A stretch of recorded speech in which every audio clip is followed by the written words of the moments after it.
वफाकी दारुल-हुकूमत इस्लामाबाद के दही इलाके गौरी गार्डन अली रहब सेंटर के बाहर पिछले 4 दिनों से एक लड़की धरना दिए बैठे हैं।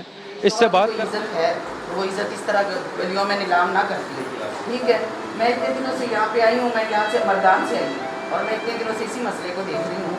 मैं ये देख रही हूँ कि आपकी भी वालदा होगी, बहनें भी हैं, भाई भी हैं। तो जब आपको कुछ होगा तो आपकी वालदा सबसे पहले आपको दर्दमंद होगी।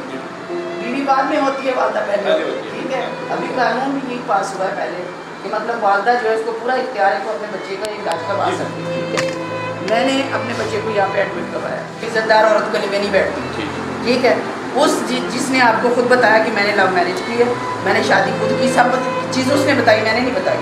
उसके बाद उसके बावजूद मैंने उसको अपने घर में रखा, उसको इज्जत दी, उसको सब कुछ दिया।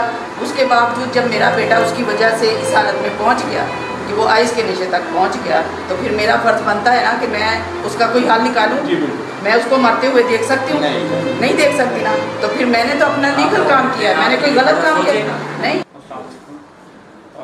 ये पेशेंट सलमान मेरे पास एडमिट हुए थे 24 तारीख को, और ये क्लियर कट जो केस है वो आइस एडिक्शन का है।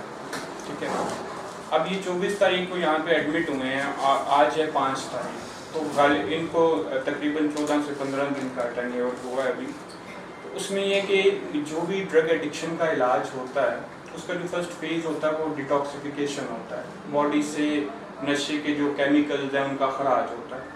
अब उसमें होता है कि फिजिकल सिम्टम्स भी आते हैं और साइकोलॉजिकल सिम्टम्स भी आते हैं, विड्रॉ होता है।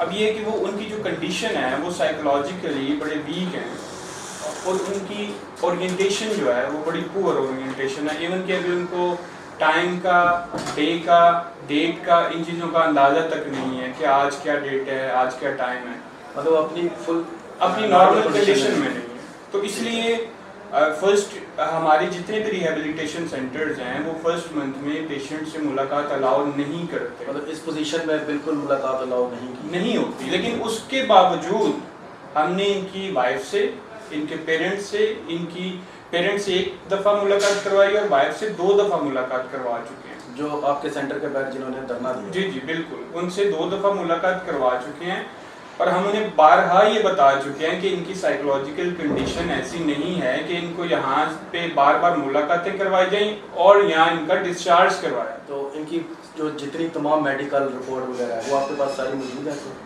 तो सबसे पहले हमारे पास होता है वो होता है एडमिशन फॉर्म। ठीक, उसका मैं बताता चलूँ कि अब इस खातून का ये भी यहाँ पे एडमिट उनको किसने करवाया था? इनके पेरेंट्स ने करवाया। और मैं यही बता रहा हूँ आपको, जो हमारा एडमिशन फॉर्म है उस पे हम जो ब्लड रिलेशन होता है उसके सिग्नेचर और थंब लगवाते हैं। जिसका ब्लड रिलेशन नहीं है हम उसको एडमिट ही नहीं करते। अब इनके फॉर्म पे आपको मैं दिखाता चलूँ कि ये इनके फादर के साइन है और इनका थंब है।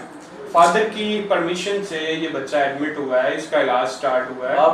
आपने फादर के अलावा जो बाहर खातून बैठी है उनको जो 2 दफ़ा मुलाकात करवाई है वो किस बिहाफ पे करवाई थी आपने? वो इस वजह से करवाई थी कि उसके पास छोटा सा बच्चा है। हमें भी इस चीज़ का एहसास है कि वो इंसान है, एक इंसानी एतबार से हमने उनकी मुलाकात करवाई कि मुमकिन है ये यहाँ से मिलने के बाद अपने घर चली जाएं और उसका इलाज कंप्लीट होने दें। और हमने उन्हें मुलाकात में ये चीज़ कन्वे भी की है कि आपके हस्बैंड का इलाज हो रहा है, अंडर मेडिकेशन है, अंडर ट्रीटमेंट है, तो उनका इलाज होने दें। जैसे ही वो इलाज कंप्लीट होगा तो उसने घर आना है। ठीक है, अब मसला ये है कि पेरेंट्स ने एडमिट करवाया है, खातून ये कह रही है कि पेशेंट को मेरे हवाले कर दें। अब हमने सरप्रस्त के साइन लिए हैं, थंब लिया है, तो हम उस खातून के हवाले कैसे कर दें? और उसकी साइकोलॉजिकल कंडीशन भी ऐसी नहीं है। दोनों फ्रीकैन का मौक़िफ़ लेने के बाद AC रूरल से जब रब्ता किया गया तो उन्होंने फिल-फौर थाने की नफरी को मौके पर भेजा और यकीन दहानी कराई कि इस मामले को फिल-फौर हल करें।